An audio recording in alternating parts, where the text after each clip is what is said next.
I've been interested in mental health forever.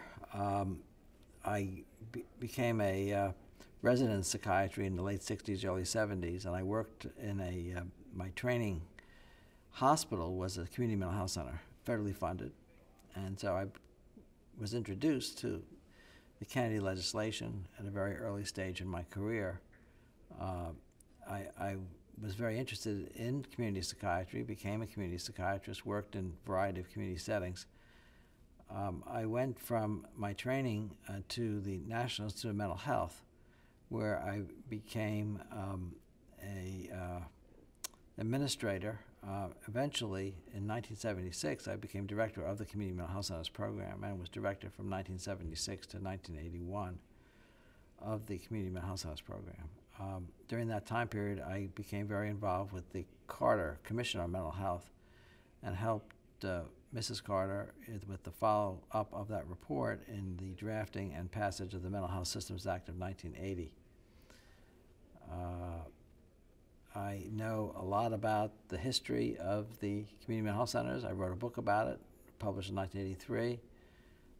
Since then, I've been very involved in community psychiatry, community work, principally as the president and CEO of the Sheppard Pratt Health System in Baltimore, Maryland, which is a well-known, famous hospital and now a large community mental health system throughout the state of Maryland.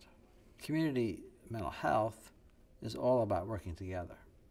It's about mobilizing the resources of so many pockets of concern and institutions in the community so that we can have an impact on individuals at all stages of their life, hopefully by recognizing and intervening early when people develop symptoms of psychiatric disorders, or even before that, or when they are ill and they have a chronic illness, to allow them to have a life in the community and to be able to manage their condition to such an extent that they don't need to have intensive interventions such as hospitalization. And so it means working with schools, it means working with the police and correctional institutions. It means working in concert with many social service agencies, juvenile justice agencies. There are just a long list of organizations and as I say, areas of concern that need collaboration. And when it comes together, it really works very well. We're able to do quite a bit for people. For example, in Maryland, we have a major program in our schools called Positive Behavior Intervention Supports.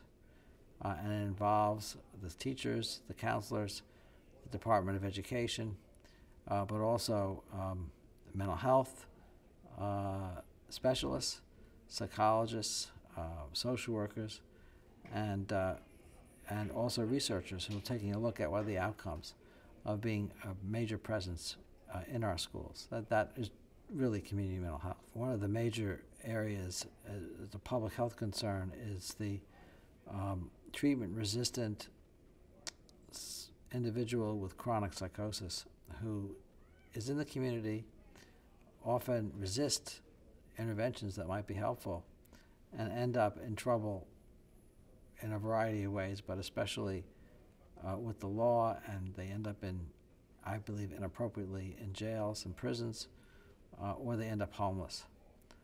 And so I think the top priority today for community mental health is the care and treatment of these folks who now populate our jails and prisons and are seen on the streets.